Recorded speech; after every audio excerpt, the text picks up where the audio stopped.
अंगीवाण आज पूरी तरह से जो है बिल्कुल परशुराम जयंती की भव्य शोभा यात्रा मय हो गया है। विशेष खबरें आज अग्निवाण में भी कुछ ऐसी नहीं है जिस पे वाकई बात की जा सके। नेहरू पार्क का स्विमिंग पूल 3 माह से बंद पड़ा हुआ है और अभी बहुत काम चल रहा है। मुझे लगता है कब तक चालू हो जाएगा। कि उन्होंने ऐसे समय खोल दिया जब उसकी सबसे ज्यादा जरूरत थी। 3 महीने से बंद है और अगले 3 महीने भी चालू नहीं होना है। और अब कपड़े से धागा बनाने का काम भी इंदौर में चालू हो रहा है। 5 कंपनियां जो हैं उन्होंने 7 करोड़ का प्लांट लगाने की तैयारी की है इंदौर में। सिर्फ इंदौर में ही हो सकता है कि कपड़े से धागा बनेगा। हम भी इसी प्रकार पहले भी चेता चुके हैं कि बड़ा हादसा होगा तभी प्रशासन जागेगा। ये इंदौर शहर है, एक बार जो बन गया जिसमें लोग बस गए उसके बाद में तोड़ना इतना आसान नहीं होता। उसी का फायदा जो है सारे लोग उठाते हैं, उसमें ये नेताजी भी उठा रहे हैं।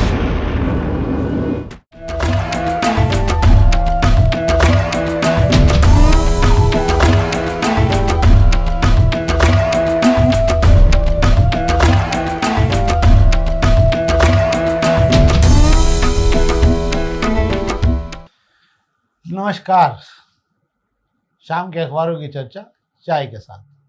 आज तापमान शहर का 41 डिग्री के आसपास झूल रहा है और भीषण गर्मी की स्थिति बाजार में दिखाई दे रही है। सड़कें हल्की हल्की खाली होने लगी हैं। गर्मी तो अपनी जगह है, युद्ध की गर्मी भी तेज़ी से बढ़ रही है, उस पर भी हम आज चर्चा करेंगे हल्की फुल्की। और कल अक्षय तृतीया है। ब्राह्मण समाज के एक शोभा यात्रा पहले निकल गई है परशुराम जी की, और शक्ति परीक्षण के चलते अब 2 शोभा यात्रा और निकलेगी। और माना जा रहा है कि कल रमेश मेंदोला की शोभा यात्रा जो पहली बार शाम को निकाली जा रही है मील क्षेत्र में, उस पर अधिक से अधिक लोग पहुंचेंगे। हालांकि एक तीसरी यात्रा भी और है जो विकास अवस्थी ने संजय शुक्ला के बाद उन तमाम ब्राह्मण संगठनों को दरकिनार करके अपनी ताकत के लिए फिर भी इस बार निकालने की कोशिश की। अब देखते हैं कि मजमा क्या रहेगा और कहाँ तक जाएगा। चलिए, ये तो बात करेंगे हम उस पर, राजनीति और अन्य विषयों पर। हम खबरों की बात करते हैं। शुरू करें शेखर जी अपन। तो आज अग्निवाण की खबरों की बात कर लेते हैं। अग्निवाण आज पूरी तरह से जो है बिल्कुल परशुराम जयंती की भव्य शोभा यात्रा मय हो गया है। और हम विशेष खबरें आज अग्निवाण में भी कुछ ऐसी नहीं है जिस पे वाकई बात की जा सके। खबरें हैं पर वो सब सामान्य खबरों में आती है। पासपोर्ट बनवाने वाले लोगों की जो ये सब दुबई बना के भेजा करते हैं, जिन लोगों को ये पूरा भांडा फूटा है, उस पर आगे का डेवलपमेंट है। बाकी हाँ, इस पर एक जरूर ये है कि ये भी जानकारी देता हूँ आपकी, जो लाडली लक्ष्मियों के नाम पर भी करीब 2 लाख पेड़ इंदौर में जो पौधे हैं वो लगाए जाएंगे। जिला प्रशासन 2 मई को जो है बड़ा भव्य उत्सव बनाने जा रहा है। मुख्यमंत्री के निर्देश में पंचायतों का सम्मान भी किया जाना है इसके अंदर, और 2 लाख झाड़ का एक और मतलब जो पौधे हैं लग जाएंगे। मुझे लग रहा है अगर ये सारे झाड़ व्यवस्थित तरीके से खड़े हो गए तो आने वाले 5 साल बाद आपको 2 से 3 डिग्री तापमान इंदौर का अपने आप नीचे जाता हुआ दिखेगा। क्या शेखर जी? बिल्कुल सही कह रहे हैं। लाडली बहनों के नाम पर कम से कम ये भी किया जा सकता है। और मेरा तो यही कहना है कि पेड़ लगा दीजिए, पौधे लगा दीजिए। पौधे लगाने का उनकी देख रेख कीजिए, उन्हें पेड़ बनने तक उनकी देख रेख कीजिए, तभी लाडली बहनों के नाम पर लगाए गए जो पौधे हैं वो सार्थक होंगे और इस शहर की जरूरत के लिए वो काम आएंगे। सही बात है। एक और खबर है इसी पे कि आज जो है KYC करने का आखिरी दिन था, क्योंकि इससे अनाज मिलता है। 85,000 लोग ऐसे हैं जिन्होंने KYC अभी तक नहीं कराया है। तो ऐसा लग रहा है शायद कि कुछ दिन आगे बढ़ सकता है। बढ़ेगा कैसे? बिल्कुल सही कह रहे, बढ़ाना पड़ेगा। इंदौर शहर में 16 लाख से ज्यादा लोग हैं जो राशन की दुकान से उन्हें राशन मिलता है। वो ये राशन को अपडेट करने के लिए जिला प्रशासन ने इस बार उसको ऐसा किया शासन की मंशा के ऊपर कि उसको KYC कर दी जाए। मतलब जो लोग एक्चुअल लोग हैं, ओरिजिनल लोग हैं, उन तक ही राशन पहुंचना चाहिए। जो लोग इस दुनिया में नहीं रहे हैं, जो लोग दूसरों के नाम से राशन ले रहे हैं, वे सब इस दायरे से बाहर हो जाए और जरूरतमंद लोगों को राशन मिल सके। इसको लेकर KYC करने का अभियान चलाया गया था। और अभी इंदौर शहर के जो खाद्य अधिकारी हैं वो बता रहे हैं कि अभी भी 85,000 लोग रह गए हैं जिनका KYC अपडेट नहीं हो पाया। ऐसे में माना जा रहा है कि KYC के अपडेट करने के लिए मोहलत 1 महीना और बढ़ाई जाएगी। अब हम प्रभात किरण की खबरों की बात कर लेते हैं। प्रभात किरण खबरों में आज जो है नेहरू पार्क का स्विमिंग पूल 3 माह से बंद पड़ा हुआ है और अभी बहुत काम चल रहा है। मुझे लगता है कब तक चालू हो जाएगा? मुझे लगता है कि नेहरू पार्क का स्विमिंग पूल जो है को बनाने की शुरुआत ही गलत वक्त पर कर दी गई, जब गर्मी के दिनों में स्विमिंग पूल की जरूरत सभी को होती है। और शहर के लोग जो है खासकर स्विमिंग पूल में जो गर्मी के दिनों में ही जाते हैं, 2-3 महीने का जो पानी में तैरने का आनंद लिया जाता है गर्मी से बचने के लिए। हालांकि इसको खोलने का काम जनवरी में कर दिया गया और जिम्मेदारों को ये लापरवाही मैं कहूंगा कि उन्होंने ऐसे समय खोल दिया जब उसकी सबसे ज्यादा जरूरत थी। 3 महीने से बंद है और अगले 3 महीने भी चालू नहीं होना है। नगर निगम लाख दावे कर रहा है कि अगले कुछ दिनों में चालू कर दिया जाएगा, अगले कुछ दिन। जब तक उसकी बाउंड्री वाल नहीं बनती, उसको आसपास से ढका नहीं जाता, उसके पुल को आप तैयार करके क्या कर लेंगे? अभी जो है इसके ड्राइविंग की जो है वो बनने का तैयार हो रहा टावर, और ड्राइविंग टावर तैयार हुए बिना वे बच्चे भी वहां पर प्रैक्टिस नहीं कर पाएंगे जो कि नेशनल और नेशनल खेलते हैं और ड्राइविंग के लिए जाते रहे हैं। अब हम प्रभात खबर की खबरों की बात कर ले रहे हैं। प्रभात खबर की खबर पहली बात हमने कर ली है। दूसरा, ये हथियारों से पाकिस्तान 100 गुना हो गए, कल भी हम बात कर चुके हैं इस मामले में और हमने बता दिया था कि हम कितने सक्षम हैं। हाँ, इस पर बात कर लेते हैं। एक तो जो कचरे में जो कपड़ा निकला करता था उसको लेकर जो है धागा बनाने का, मतलब अभी तक धागे से कपड़ा सुना होगा आपने, पर अब कपड़े से धागा बनाने का काम भी इंदौर में चालू हो रहा है। 5 कंपनियां जो हैं उन्होंने 7 करोड़ का प्लांट लगाने की तैयारी की है इंदौर में, ताकि वे इससे धागा बनाए। क्या शेखर जी? बिल्कुल आप सही कह रहे हैं। ये सिर्फ इंदौर में ही हो सकता है कि कपड़े से धागा बनेगा। धागे से कपड़ा तो बनता आया है और ये कोई नई बात नहीं है कि आज हम जो कपड़े पहनते हैं वो किसी ना किसी धागे से बना हुआ है। लेकिन ये जो कपड़ा है, जो वेस्ट कचरे के रूप में जो नगर निगम के पास जाता है, इसके सही निपटान का कोई नगर निगम के पास जरिया नहीं था। अब नगर निगम इस कपड़े से धागा बनाने का प्लांट लगाने की तैयारी कर रहा है। पीपीपी मॉडल पर यह लगेगा।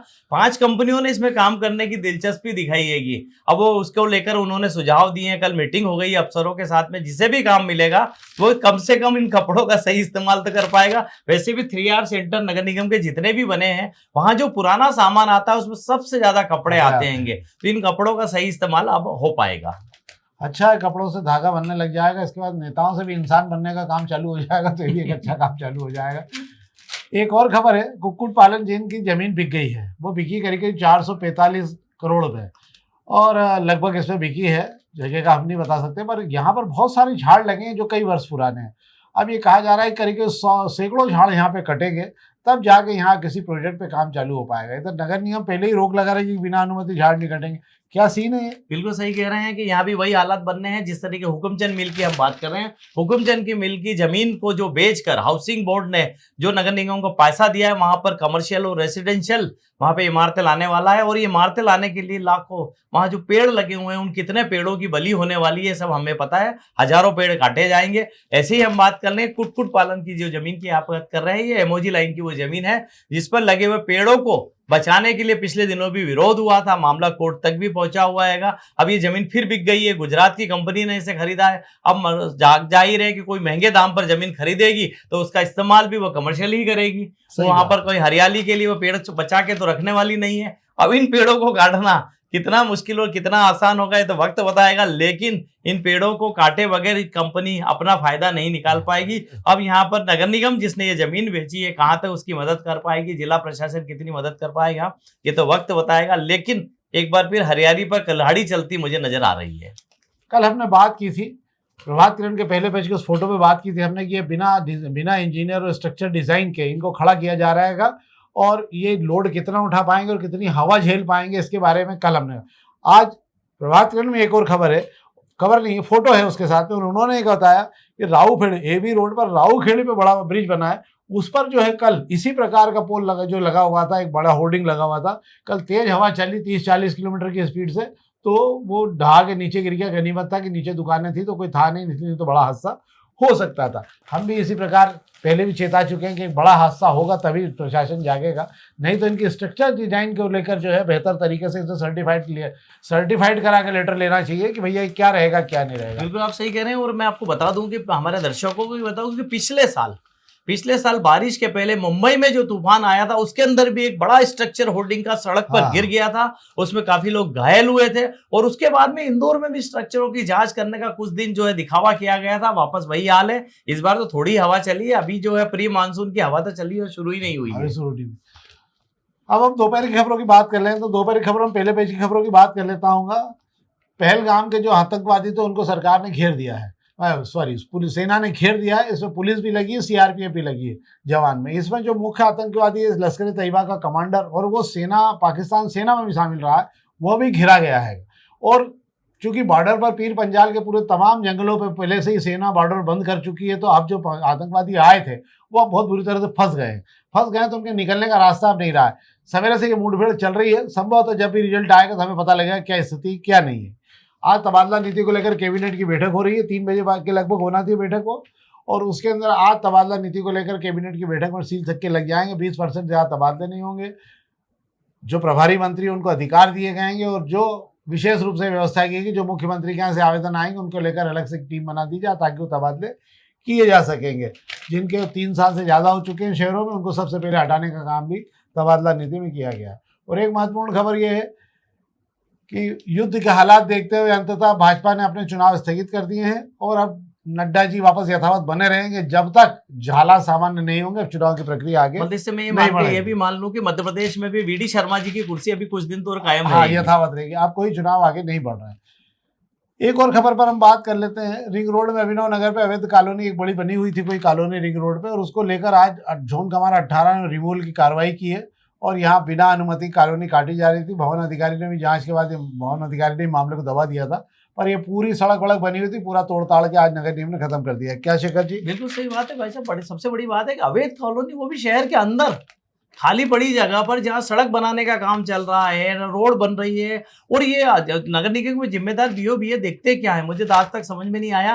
बगैर किसी की साठ गांठ के इस तरीके की अवैध कॉलोनी रातों रात नहीं कट सकती, ना रातों रात किसी को कहीं बसाया जा सकता है। एक और खबर पर केवल मैं आपको जानकारी देता हूँ। पिनाकल ड्रीम्स वाले मामला, जो पिनाकल ड्रीम्स की टाउनशिप काटी गई थी, जिसको लेकर करोड़ों 400 करोड़ से ज़्यादा का बहुत हेराफेरी की गई है जमीनों के लेकर, और उस मामले में जो है बड़ेरा और आशीष दास, ये दोनों जो हैं जेल में भी होके आए हैं और इनके बाद में जमानत पर लापता हो गए। इस मामले में पुलिस ने जिन 2 जमीन के कारोबारियों को क्लीन चिट दे दी थी कि इनका कोई लेना देना नहीं, जबकि हाई कोर्ट ने अभी एक अपने डिसीजन में माना कि इन्हीं लोगों का लेना देना था। तो उस मामले में नितेश वाधवानी और कालरा, इन दोनों को, दीपक कालरा, इन दोनों के खिलाफ मुकदमा दर्ज कर पुलिस की सारी प्रक्रिया को निरस्त कर दिया गया और कहा गया है कि इनके खिलाफ 8 धाराओं में मुकदमा दर्ज किए जाए ताकि इनसे जो है पैसे की वसूली भी की जा सके। तो ये तो थी दोपहर की खबर है। अब हम पत्रिका की खबरों की बात कर लेते हैं। पत्रिका में केवल एक ही खबर है, जिससे एक आध मिनट हम बात कर लेते हैं। आज खबरों का रस ज़्यादा नहीं है, विशेष खबरों का। तो रोक के बावजूद जो है डाटा फार्म मंजूर वाले जो फार्म, सैकड़ों नक्शे अब नगर निगम में जो साइड के गलियारे से लगाकर खेल खेला गया था डीम्ड नक्शों की आड़ में शायद, और उसके अंदर ये बड़ा मामला MIC में उठा और हंगामा मचने के बाद में इसमें 6 या 7 इंजीनियरों के निलंबित भी कर दिए गए, उनके लाइसेंस वगैरह। अब इस मामले में जो है जितने भी नक्शे पास हुए थे वो सारे नक्शे जो है निरस्त होने का काम, प्रक्रिया शुरू की जा रही है। इसमें कुछ रसूखदार लोगों के नक्शे भी थे। क्या है शेखर जी पूरा मामला? सही कह रहे हैं। डाटा फॉर्म से नक्शे पास करने पर 2 साल पहले नगर निगम पूर्व कमिश्नर रही हर्षिका सिंह ने रोक लगा दी थी और उन्होंने सीधा एक आदेश जारी किया था कि इन नक्शों को तभी पास किया जाए जब टाउन एंड कंट्री प्लानिंग से ये पास होते हैं। इसके अंदर स्मार्ट सिटी एरिया आ गया और वो एरिया आ गया जो गाँव ठान की जमीन इंदौर शहर में है, और जहाँ कुछ एरिया ऐसे जो वो जमीनें भी आ गई है जो किसी कॉलोनी से अटैच नहीं थी वो जमीनें।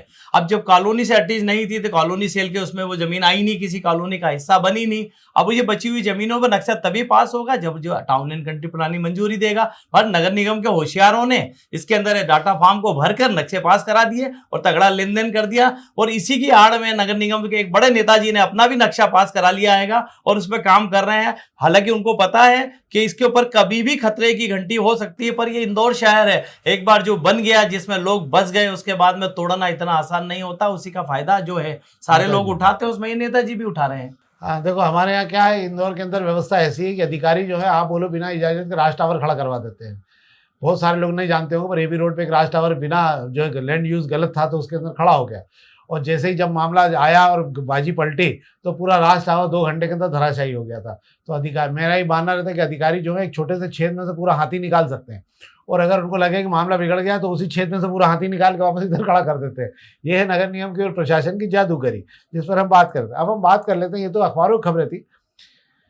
कल फिर ब्राह्मण समाज की एक बार फिर शोभा यात्रा निकाली जा रही है परशुराम जयंती पे। इस बार शक्ति परीक्षण के चलते 3 शोभा यात्राएं निकल गई। पहली शोभा यात्रा संस्कार यात्रा के रूप में अनूप शुक्ला ने निकाली थी, जिसमें भारी भीड़ भाड़ के साथ में उन्होंने तमाम ब्राह्मण संगठनों और अध्यक्षों को जोड़ा था। ब्राह्मण समाज के जो पुराने अध्यक्ष, जो दूसरे और तीसरे क्रम पे ब्राह्मण समाज के अध्यक्ष हैं, उनके लिए बाकायदा बग्गी लगा के सम्मान से बिठाया गया था। इसके चलते जो है उस शोभा यात्रा में अधिक से अधिक लोग पहुंचे थे। दूसरी एक शोभा यात्रा फिर कल निकाली जा रही है, जिसके सूत्रधार पहले से ही विकास अवस्थी हुआ करते थे।